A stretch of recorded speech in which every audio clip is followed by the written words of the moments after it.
What the fuck is going on? Thousands of years ago this three-dimensional existence began. Or at least, it appeared to begin. When it began, and how it began, has been the age-old question that has been toyed with but never adequately answered to this day. The information presented in this video and the companion blog site illumimatrix.wordpress.com lays the groundwork, the foundation, for when this all began. Prepare yourself, as this information will not be easy to assimilate. You'll experience all types of emotions as you attempt to comprehend the information. If it becomes difficult to go through the whole video in one take, leave it for a while, even a few days, but do persevere, and grasp as much information as quickly as you can.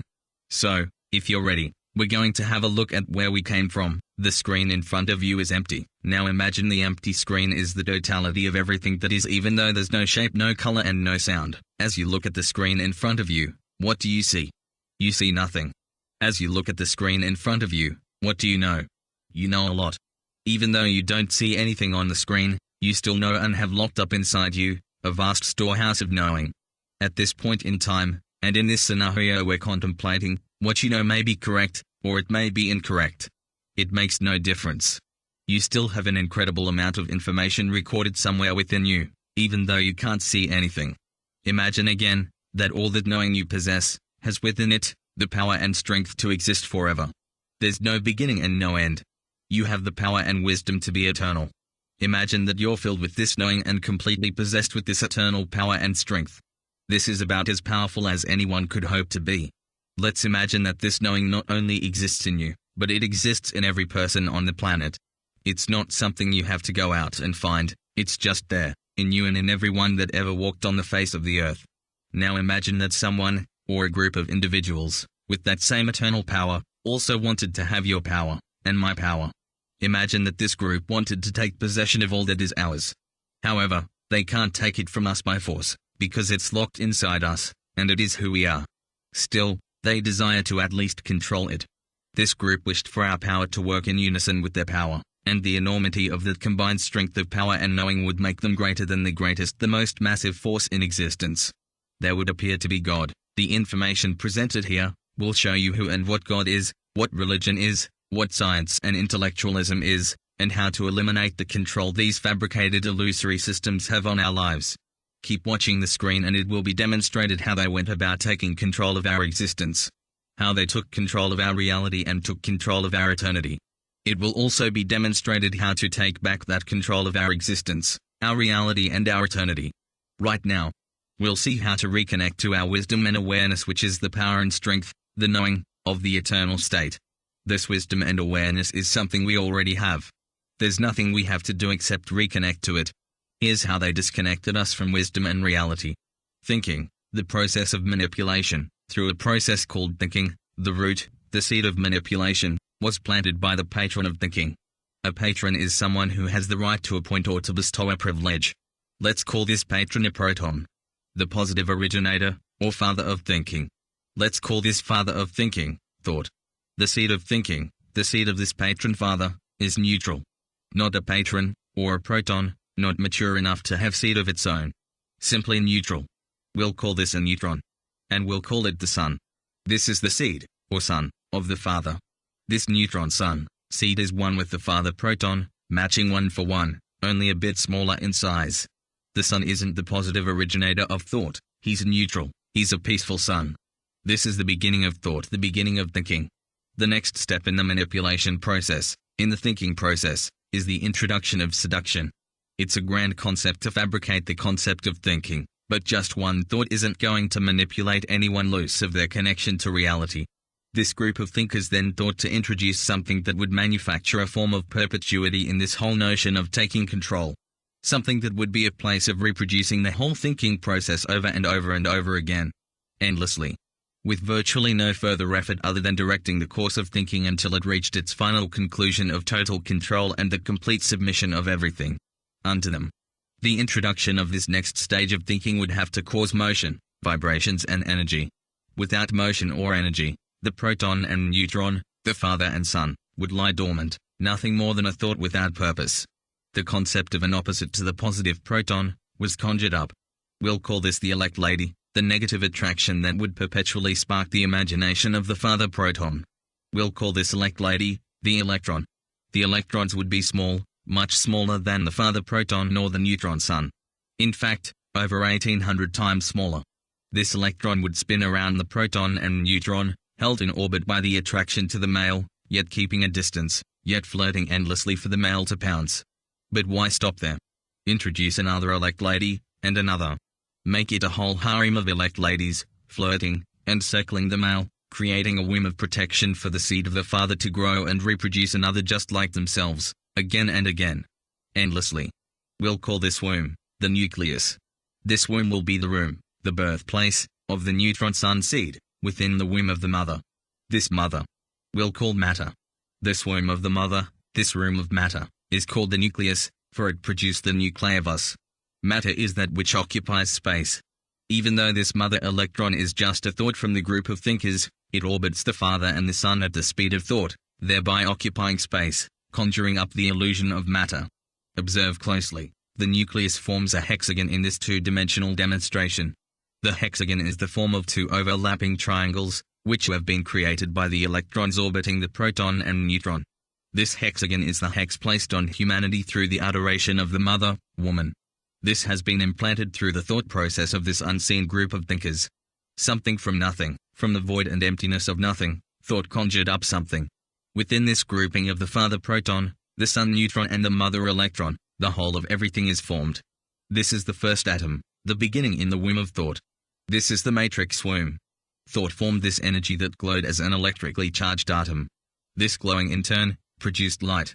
What you see in front of you is a two-dimensional representation of the atom symbol that represents a ray of light. This was created, or conjured up by thought. Thought is the Egyptian god Thoth, the creator of almost every activity known to man. Thought is spelled Thoth. This god is responsible for the alphabet, writing, speaking, the sciences, religion, you name it, and Thoth is responsible for it. The Egyptians credited Thoth with the works of science, religion, philosophy and magic. The Greeks credited Thoth as the inventor of astronomy, astrology, the science of numbers, mathematics, geometry, land surveying, medicine, botany, theology, civilized government, the alphabet, reading, writing, and oratory. Thoth was the true author of every work of every branch of knowledge, both human and divine. This concept of thought as the Egyptian god Thoth has its counterpart in Greek mythology as Hermes, and to the Romans, he is Mercury. These are just different names for the same god. El, spelled El, is mentioned as the father of all gods in Egyptian mythology. El is the inspiration for the term electricity. Electricity is produced by the elect lady, the electrons of the atom. All those who were faithful to this god El, the god of matter, became the elect, the chosen and faithful. These were the saints of God who were promised riches and power, and would rule and reign with El, if they would just put their faith in him. This was the covenant, the agreement made between God and man. This covenant was kept in an ark, the Ark of the Covenant. The ark is the electrical arcing characteristic of electricity. If anyone touched the ark, other than the high priest, they would be struck dead. El is the great architect of the universe, the creator God, the bringer of light. The word architect is again referring to the arcing ability of electricity and the manipulating aspect of light as it conjures up anything that is able to be thought up. As demonstrated, everything in this three-dimensional existence is the result of thought. Thought was inspired by El, the father of all gods. Everything that we see is of thought or light. The atom symbol formed by Thoth is another Egyptian god called Atum. Atum spelled Atum was called the complete one, the finisher of the earth. Atum was the one who returned to the watery chaos at the end of the creative cycle. Remember this characteristic about Atum. He's the one who returns to watery chaos at the end of the creative cycle. To understand the significance of this statement, read the information presented on the companion blog site to this video. The interconnection to the global warming scenario is presented at length. The address is illumimatrix.wordpress.com, or go to briankemler.com and click on Illumimatrix. This is the first man, woman, the first Adam. Adam and Eve are the names given to the two reproductive characteristics of the atom and the light.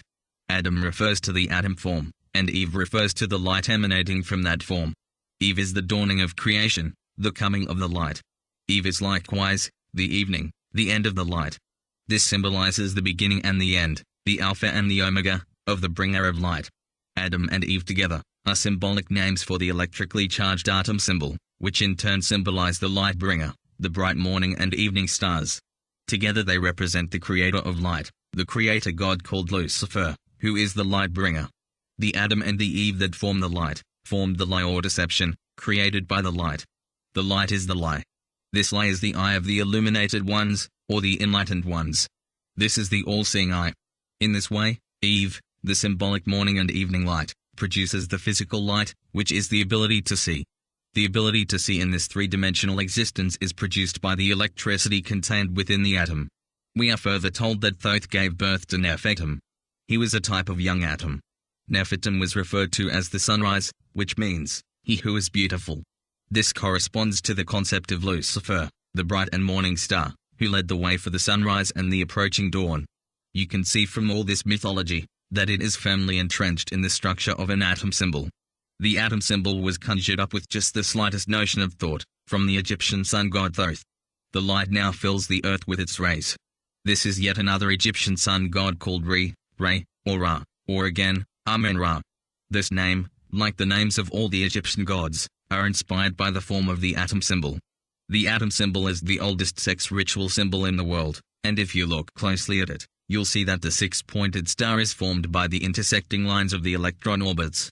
The six-pointed star is also referred to as the oldest sex ritual symbol in the world. The six-pointed star is the star of Lucifer, the star of God and the star of David, the divider, the duality god, and is the star of Israel. Subliminal messaging. What has just been demonstrated is how everything was conjured up through thought. If you noticed, the words of the functioning elements in this demonstration, and the names ultimately given to the different characteristics used, sounded similar to each other. This is the basis and nature of manipulation. These similarities, although different, are close enough to send a message to our powerful subconscious reasoning, convincing us to register a certain thought, even though we're unaware, in a total sense, of what the thought is. This is called subliminal messaging. It is the foundation and the basis for the total manipulation and disconnection of all humanity from reality. This is the tool used by the Luciferian egregore of thinking beings to bring all of humanity under total control, to make us servants subject to lunacy, thereby causing us to relinquish our strength and freedom, that these Luciferian thinkers might reign as gods. It is this knowledge, called Kabbalism, the ability to manipulate matter, one molecule at a time, that the elite of the world have used to perpetuate the kingdom of these fabricated gods on earth.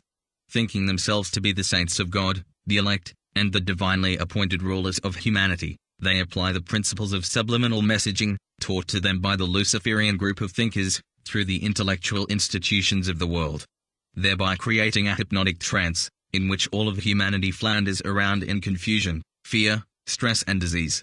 This Kabbalistic information has been handed down through the religious and intellectual systems that have plagued the world since the beginning of this conjured-up creation. Kabbalism kicked into high gear with the onslaught of the Renaissance, around the year 1000 AD. The Renaissance, literally means, the rebirth of thinking. This is not to say that the Luciferian egregore group stopped thinking previous to that. What this does say, is that the push for total domination, total submission, and total control was now on. What we'll focus on next is how this conjuring up of light manipulates all of humanity and how to reconnect to our awareness, wisdom and the eternal power that is rightfully ours. Light manipulation. Everything that's visible within this three-dimensional space is light. If matter is accelerated to the speed of light, times the speed of light, it becomes energy, which is light. All that exists is formed from energy and light.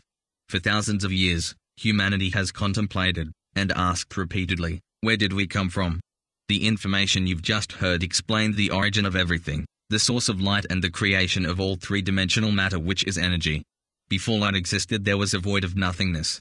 A like-minded Luciferian group of beings took upon themselves to control this void of nothingness. This void contains all the greatness of the eternal state. These beings desired to control for themselves all the power and wisdom of this nothingness, and thereby be worshipped as God. Here's how it works. The name Lucifer means light bringer, or light bearer. The name Lucifer is derived from the Latin words lucem fere. Lucem means light, and fere means bringer, or bearer. Lucem fere is Lucifer. Genesis, chapter 1 of the Old Testament, fills in, without any doubt, who the light bringer is, and who, or what, Lucifer is. Genesis 1:1 and 3 states, in the beginning God created the heaven and the earth. God said, let there be light, and there was light. We've only read up to verse 3, and already, a hypnotic trance has been established. Very few will question that there even is a God, so anything that's written after these words is like shooting ducks in a barrel. Interestingly, this same concept of the light bringer, the day star, or the bright and morning star, has been applied to Jesus as well. In the New Testament in Revelation 22:16, we read where Jesus said of himself, I, Jesus, I am the bright and morning star. Here we see that God is Lucifer, the light bringer. However, God is not just one supreme being, but a group entity, an egregore group thought form, agreeing together to appear as God. They've created the world systems of duality based on right and wrong, good and bad. They play the role of a good God and a bad devil. This Luciferian mindset shows itself in history, as the mythical gods of old, each with a particular characteristic. These gods, when taken together, formed the egregore group of thinking entities. God said, let there be a light. God spoke. Speaking a word requires a thought. The word that this egregore God spoke was a thought. Every thought is a word. All words have sound. Even sounds not audible to our physical ears have sound. Sounds vibrate. Thoughts, which are words, which are sounds, vibrate. Vibration is energy. Energy has a strange characteristic, in that it glows. Glowing is light. Therefore, thoughts are light. Everything you see is just a thought conjured up by the Luciferian group of thinkers, and everything you see is formed by thought. Following this thought, to word, to sound trail, ultimately leads to the creation of light. The very nature of light is to corrupt.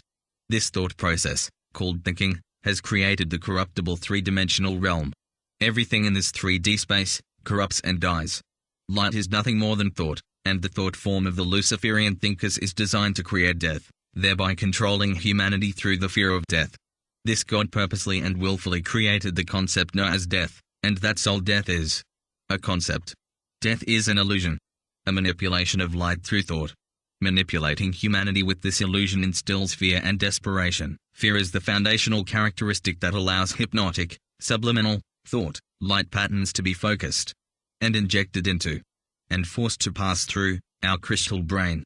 Our human three-dimensional brain has the same physical characteristics as that of a solid crystal, or prism, except in liquid form.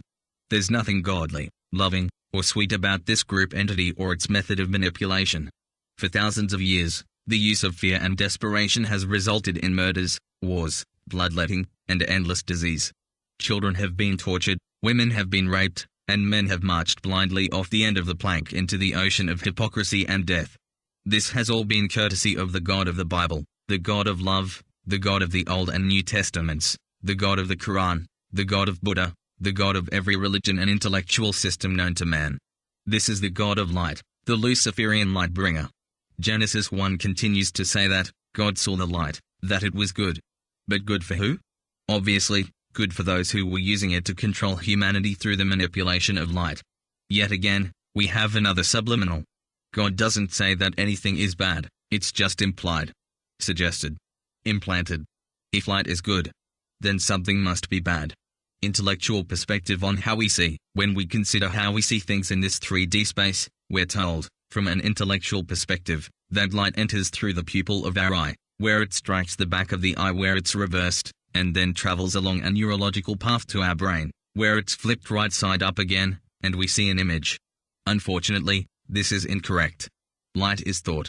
And the thought of what we are intended to see is implanted within the liquid crystal prism of our brain. The suggestion, which originated from the Luciferian mindset, travels through the crystal brain, and similar to a ray of light passing through a rain shower. A rainbow of three-dimensional color, form and sound explodes in front of us. Whatever suggestion is attached to that explosion emanating from our crystal brain determines color, shape, depth, sound, and so on. The things we see, the sounds we hear, the smells we smell. All these details are within the thought, which is the word, the sound, the vibration, the energy, the glowing, and is the light. This has all been implanted in our brains as subliminal suggestion, and we believe it. Because we believe our senses, and all the suggestion attached to them, it seems real. Even the sun, moon and stars that reflect light to our eyes make up the hypnotic suggestion to convince us that what we see is real, as only light. It's just a seductive, illusory, convincing thought form, conjured up by the Luciferian group of thinkers.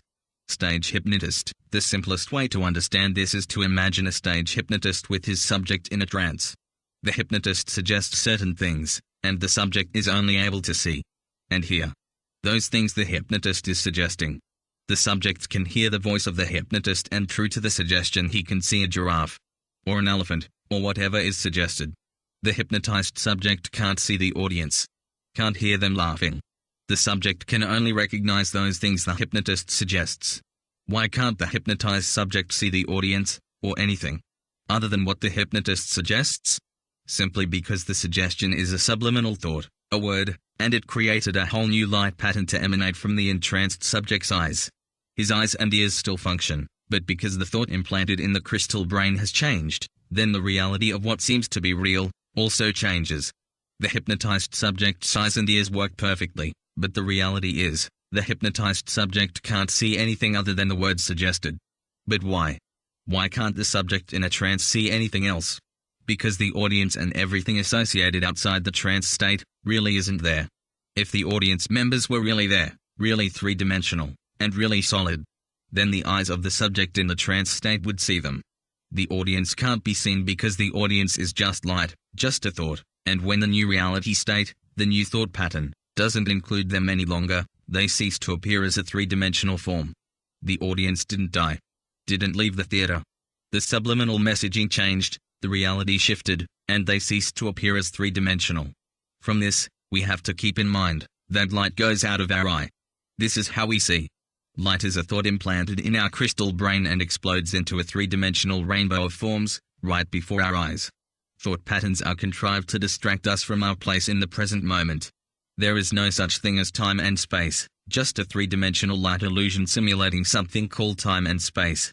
When we can be manipulated to leave the present moment, the seduction of the thought energy light illusion is able to control our strength and power. Staying in the present moment of awareness allows us to reconnect to our original state. We're no longer manipulated to be concerned over the past or the future. Since time is non-existent, then concern for the past or future is to forfeit your awareness for something that don't exist. Only the present moment exists. Staying in the moment, by simply watching and waiting, not reacting ever, reconnects us to reality, allows us to take back our power from this Luciferian egregore group of thinkers. The manipulation by the three-dimensional physical state of everything is nullified. As we connect to the eternal state of awareness, that state of no thing, that state of no three-dimensional thing, which in turn is nothingness. Our power and strength, our wisdom and knowing, exists in the moment before thought. We have no thoughts of our own. All thoughts are implanted by the perpetual motion set into play from the beginning of creation. We are taught to believe that a thought can originate with us. It can't. The three-dimensional system implants all our thoughts so that we then experience the reality they, the Luciferian thinkers, want us to have. Reconnect to wisdom. Watch and wait. Don't get upset when you're instructed to.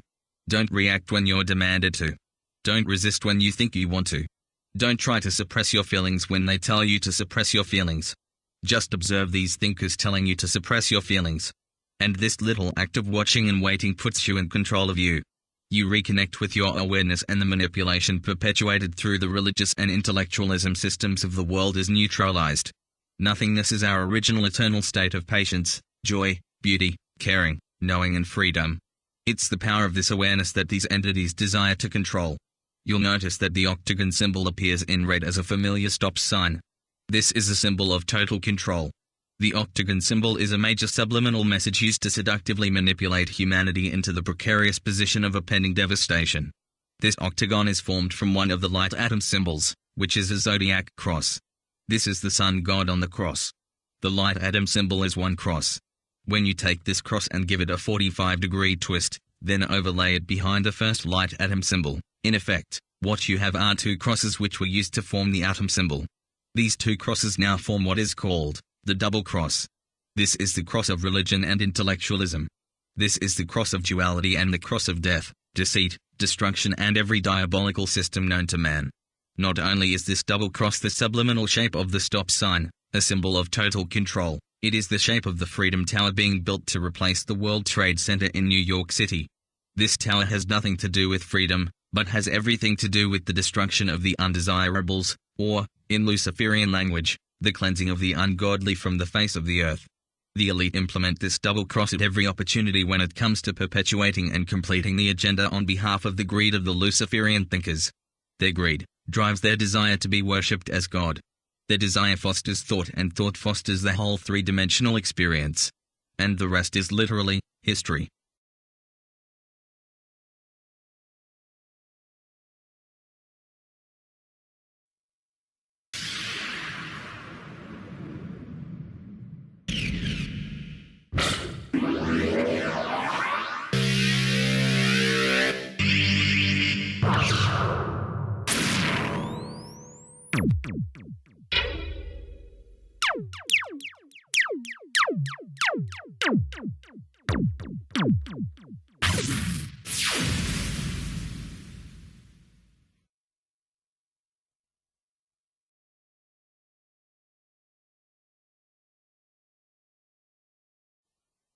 Penis